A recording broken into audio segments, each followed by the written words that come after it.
Hello again, welcome back to the potting shed. Today we're diving into the world of Ficus Elastica, otherwise known as the rubber plant. In this video I'm going to guide you step by step on how to repot this beautiful houseplant.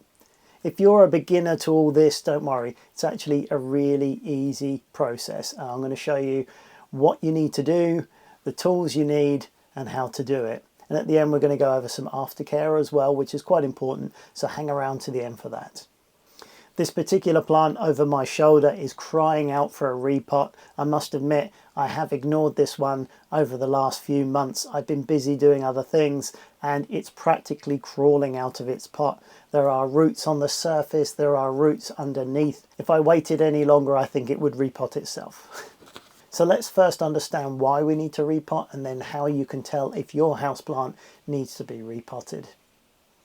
Firstly, the rubber plant needs room to grow. As the plant grows at the top, the roots grow underneath. And a lot of the time, these plants get sold in quite small plant pots from the nursery. And as you can see, they grow really quite tall. And what happens is they get very top heavy. And as they start to grow towards the light, they can start then toppling over and making a big mess in your living space. So we need to repot to give it more space for the roots to grow and a more stable base as it grows up as well. So if you can see roots growing on the surface of your houseplant, that's a good indication that it's outgrown its pot. This is quite an extreme example. There are roots growing from the top, obviously on the surface, and if we lift it up, there's roots also coming out. I don't know if you can see that. There's roots coming out the bottom of the pot as well. This should have been done a while back. So if you can see that, then that's a good indication that your houseplant needs repotting. Not only does it give it more room to grow, but also the fresh compost gives it extra nutrients and gives it a boost of energy. It keeps it vibrant and healthy for years to come. So let's go over what you're going to need to repot your rubber plant. Firstly, you're going to need the pot. Ideally, you want something that's a few inches bigger than the pot it's already in to give it some extra space to grow. So this is the one I've chosen. As you can see, it's a reasonable size bigger. The diameter of the pot there is quite a lot bigger. This will give it plenty more space to grow into. It's got a wider base to be more stable and plenty more room for fresh compost to go in around the sides and underneath. The other thing to bear in mind is you need decent drainage holes in the bottom. You don't want to plant it directly into a decorative plant pot because you're going to struggle watering it correctly, and that's just going to make life harder for yourself in the future.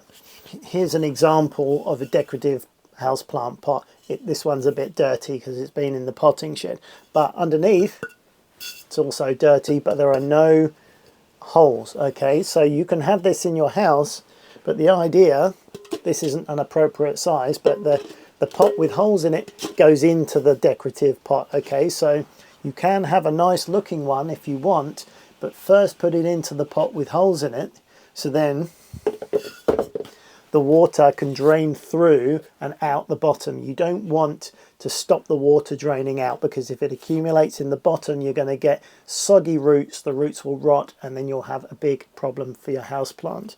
If you want a nice looking pot, just find the right size decorative pot for the right size houseplant pot.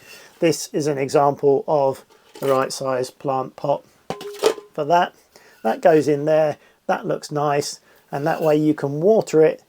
The water goes through, and then once you finish watering you can tip the excess out of the outer pot there, and then there's never water sitting in the base, and that is really important to get the watering right for your houseplant. We'll put that one aside for now because that's a little small for what we need. We're going to be using this bigger one, and to be honest with you, that's not a bad looking pot, even though it is just a standard houseplant pot. It has a little bit of decoration on the sides, and once I get round to cleaning this up a bit so it's less dirty, I think it's going to be a nice looking pot for now. It will certainly do it for the next couple of years whilst we work on this rubber plant and make it a little bit more interesting. But more videos on that coming up in the future, so be sure to subscribe for those. So that's the first thing you're going to need is your pot. The next thing you're going to need is some potting compost. Here's some I've got prepared earlier. Just standard houseplant potting compost will do. You can add some extra drainage in the form of perlite if you like, or some sand, and that will aid additional drainage for it to come through. But to be honest with you, the rubber plant is not that fussy when it comes to potting mix. An average houseplant potting mix will be absolutely fine. So that's that. You're going to need a watering can to water it afterwards.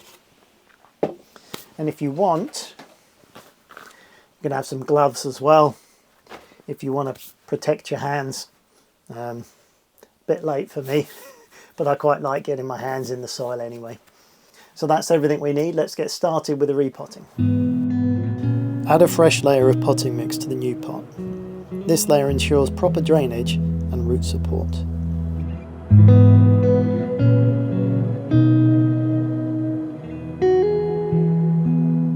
Gently remove the Ficus Elastica from its current pot. Be careful with the roots as you do this. If it's a bit stubborn to come out, gently squeeze the sides of the pot and tap it to loosen it.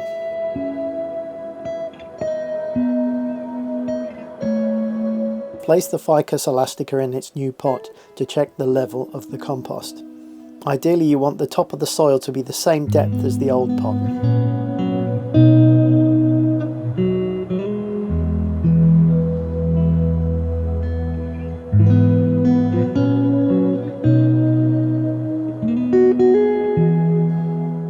Make sure it stands stable and upright before filling in soil around the sides of the pot. Take your time and make sure all of the gaps are filled in around the sides of the pot.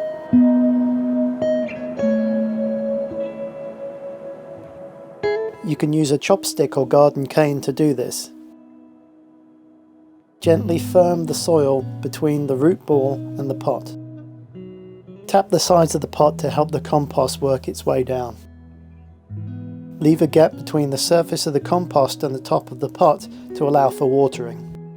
Stand back and make sure your plant is upright and straight before gently firming in the pot.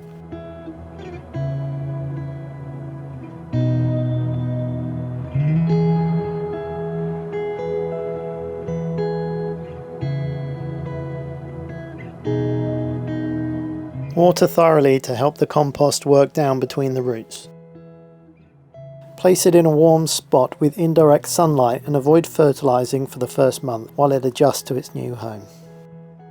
There we have it, there's the repot of my Ficus Elastica rubber plant. Remember, take your time, be careful with the roots, especially if you're doing it in the colder months. This is ideally done in spring and summer where the plant has more growing time to recover. This one is actually going to be in a place with some reasonable warmth and daylight, so I expect it to keep growing away strongly for the next few months, so it should be absolutely fine. But if you're doing this in the springtime, you can be a little bit more robust with the roots. If they're growing in a circle like this, it's handy to be able to gently pull those roots out so that they'll grow into the new soil rather than staying in that tight circle. I've not done too much with the roots on this one because we are coming in to the colder months here in the UK, so I don't want to stress the plant too much, but it's a robust plant. I'm pretty sure it's going to be absolutely fine. Stay tuned for more rubber plant videos. I've got a few more projects planned for this particular house plant, including some pruning techniques I want to share with you, so be sure to subscribe if you haven't done so already. Give it a thumbs up if you found this useful, share it with your houseplanty friends, and let me know down in the comments if you have any questions or suggestions. I'm always happy to hear from you. Alright, that pretty much wraps it up for this video. Thank you very much for watching, and I'll catch you on the next one. Bye for now.